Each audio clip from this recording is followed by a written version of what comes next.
Hi, ఎలా ఉన్నారు? ఈరోజు నేను తాటికాయలు క్రిస్పీగా రావాలి అంటే ఎలా ప్రిపేర్ చేసుకోవాలో చూపిస్తాను. తాటికాయని ఇలా మంచిగా ఉందో లేదో చెక్ చేసుకోండి.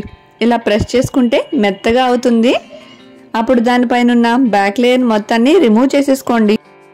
తాటికాయ రెసిపీ ఏది చేసినా మంచి టేస్టీగా రావాలంటే ఇలా మొత్తం బ్లాక్ కలర్లో ఉన్న కాయలను తీసుకుంటేనే చాలా టేస్టీగా ఉంటుందండి. ఇప్పుడు లోపల ఉన్న టెంకల్ని ఇలా బాగా ప్రెస్ చేయండి. అప్పుడు మనకి ఈ టెంకల నుంచి గుజ్జు బాగా వస్తుందండి. నేను తీసుకున్న టెంకలన్నింటినీ ఇలా ప్రెస్ చేసి పక్కన పెట్టుకున్నాను. ఇప్పుడు పేసం తీయడానికి నేను ఇలాంటి గరిటెని యూజ్ చేసి పేసాన్ని తీస్తున్నాను. ఇలా తీయడం వల్ల ఏసలు రావు, పేసం చాలా త్వరగా వచ్చేస్తుందండి.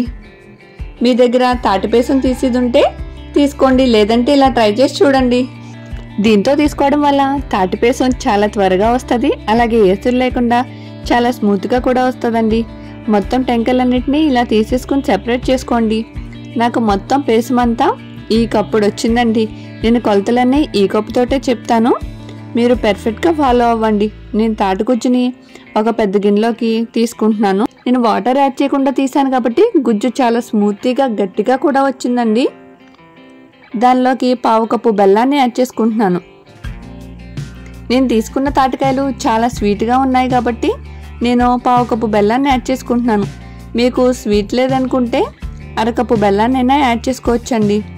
అలాగే నేను దానిలోకి పావు కప్పు బియ్యం పిండిని యాడ్ చేసుకుంటున్నానండి. అలాగే ఒక కప్పు ఇడ్లీ నూకని యాడ్ చేసుకుంటున్నాను. ఇలా రెండు కలిపి వేసుకోవడం వల్ల తాటికాయలు చాలా టేస్టీగా క్రిస్పీగా వస్తాయండి.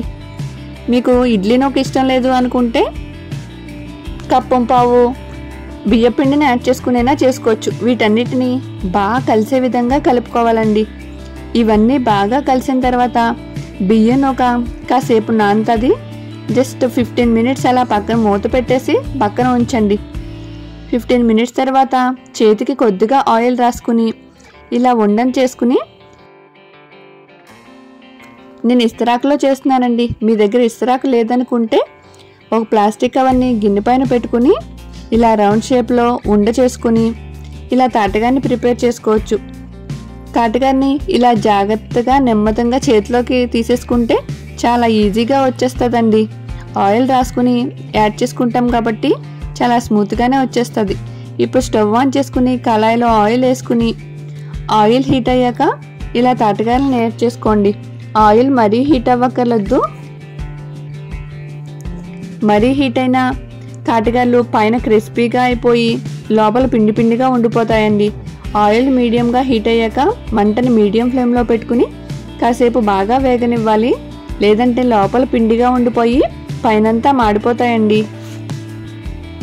మంటని మీడియం ఫ్లేమ్లో పెట్టుకుని వెంటనే కలపకుండా తాటికాయల పైన కాస్త రెడ్ కలర్ వచ్చాక ఇలా జాగ్రత్తగా టర్న్ చేసుకోండి. వెంటనే కలిపితే గాలి విడిపోయి మొత్తం ఆయిల్ అంతా పిండి పిండి అయిపోతుందండి. కాస్త క్రిస్పీ కలర్ కనిపించిన తర్వాతే ఇలా తాటికాయలని టర్న్ చేసుకుంటూ ఫ్రై చేసుకోవాలండి. అలా చేసుకోవడం వల్ల కరెక్ట్గా వేగుతాయి.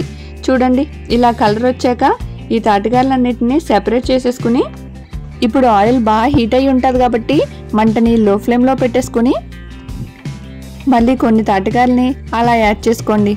తాటికాయలు మళ్ళీ అన్నీ యాడ్ చేశాక మంటని మీడియం ఫ్లేమ్లోకి అడ్జస్ట్ చేసుకోండి. ఆయిల్ బాగా హీట్ అయిన తర్వాత వేసేస్తే పైన కలర్ వచ్చేసి లోపల పిండిగా ఉండిపోతుందని చెప్పాను కదండి.